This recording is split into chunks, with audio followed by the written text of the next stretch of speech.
সুখবর ৭ মে থেকে কার্যকর নবম পে স্কেল ঘোষণা দিলেন নতুন অর্থমন্ত্রী আমির খসরু মাহমুদ চৌধুরী। আরও বিস্তারিত থাকছে পুরো ভিডিওতে। আসসালামু আলাইকুম। আপনি যদি একজন সরকারি চাকরিজীবী হয়ে থাকেন তাহলে নবম পে স্কেলের আপডেট সবার আগে পেতে আমাদের এই চ্যানেলটি সাবস্ক্রাইব করে ভিডিওতে লাইক করে দিন। অবশেষে দীর্ঘ প্রতীক্ষার অবসান ঘটিয়ে ৭ মে থেকে কার্যকর হচ্ছে নবম পে স্কেল। আজ এক গুরুত্বপূর্ণ প্রেস কনফারেন্সে এই ঘোষণা দিয়েছেন নবনির্বাচিত অর্থমন্ত্রী আমির খসরু মাহমুদ চৌধুরী। তিনি স্পষ্ট ভাষায় বলেন, নবম পে স্কেল সরকারি চাকরিজীবীদের ন্যায্য অধিকার এবং সরকার সেই অধিকার বাস্তবায়নে অঙ্গীকারবদ্ধ।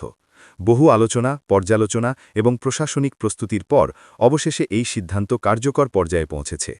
অর্থমন্ত্রী জানান, অন্তর্বর্তীকালীন সরকারের সময় থেকেই নবম পে স্কেল নিয়ে কাজ অনেক দূর এগিয়ে গিয়েছিল। অর্থ মন্ত্রণালয়, জনপ্রশাসন সংশ্লিষ্ট বিভাগ এবং বিভিন্ন নীতি নির্ধারক পর্যায়ে একাধিক বৈঠকের মাধ্যমে একটি কার্যকর কাঠামো তৈরি করা হয়। নতুন সরকার দায়িত্ব গ্রহণের পর সেই প্রস্তুত প্রস্তাবকে আরও পরিমার্জন করে দ্রুত বাস্তবায়নের উদ্যোগ নেয়। তিনি বলেন, রাষ্ট্র পরিচালনার মূল শক্তি হচ্ছে সরকারি কর্মকর্তা-কর্মচারীরা। তাদের ন্যায্য পারিশ্রমিক নিশ্চিত না করলে প্রশাসনিক দক্ষতা ও সেবার মান ধরে রাখা কঠিন।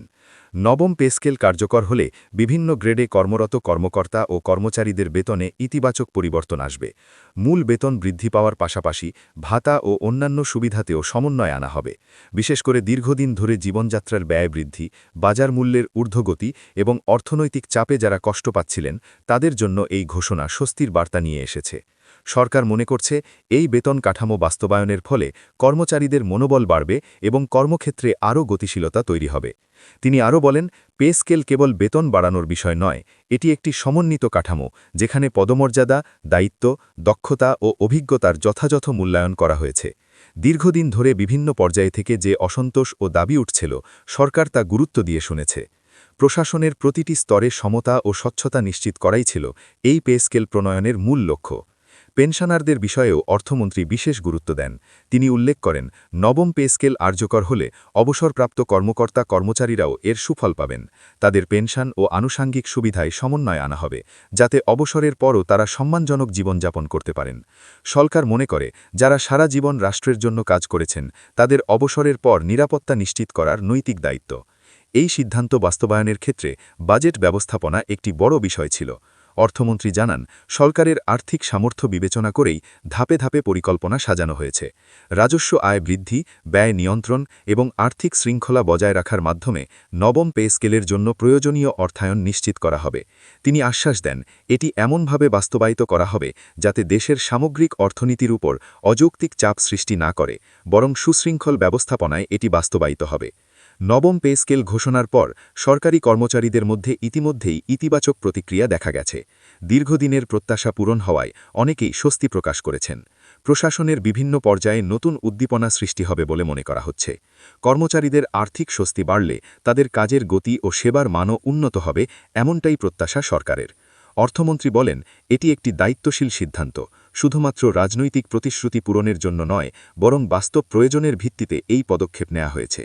দেশের উন্নয়ন যাত্রা অব্যাহত রাখতে দক্ষ ও উৎসাহী প্রশাসন প্রয়োজন, আর সেই লক্ষ্যেই নবম পে স্কেল কার্যকর করা হচ্ছে। তিনি আরও উল্লেখ করেন, ভবিষ্যতেও সময়ের প্রয়োজন অনুযায়ী বেতন কাঠামো পর্যালোচনা করা হবে।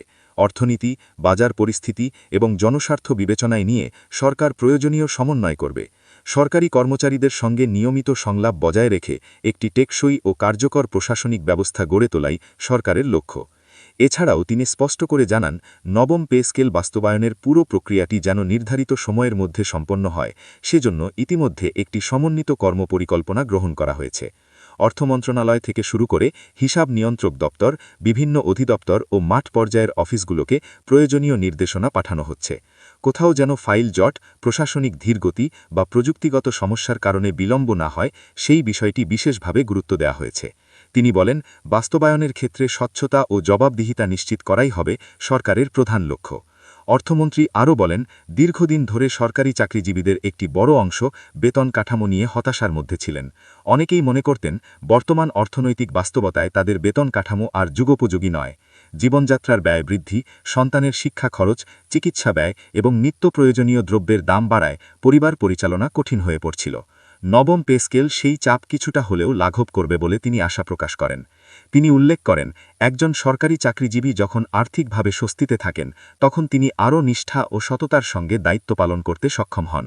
নতুন কাঠামো প্রণয়নের ক্ষেত্রে বিভিন্ন পর্যায়ের মতামত নেওয়া হয়েছে বলেও তিনি জানান।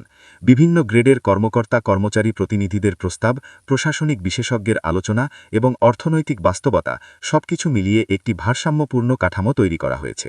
এতে যেন কোনো স্তরে অযৌক্তিক বৈষম্য না থাকে এবং পদমর্যাদার স্বাভাবিক ক্রম অক্ষুণ্ণ থাকে সেই বিষয়টি বিবেচনায় রাখা হয়েছে।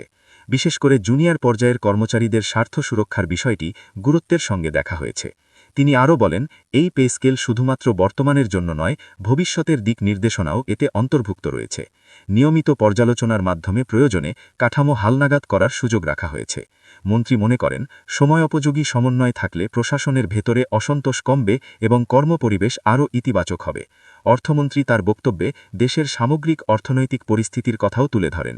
তিনি বলেন, বৈশ্বিক অর্থনৈতিক চ্যালেঞ্জ, রাজস্ব হারণের সীমাবদ্ধতা এবং উন্নয়ন ব্যয়ের চাপ থাকা সত্ত্বেও সরকার একটি ভারসাম্যপূর্ণ সিদ্ধান্ত নিয়েছে।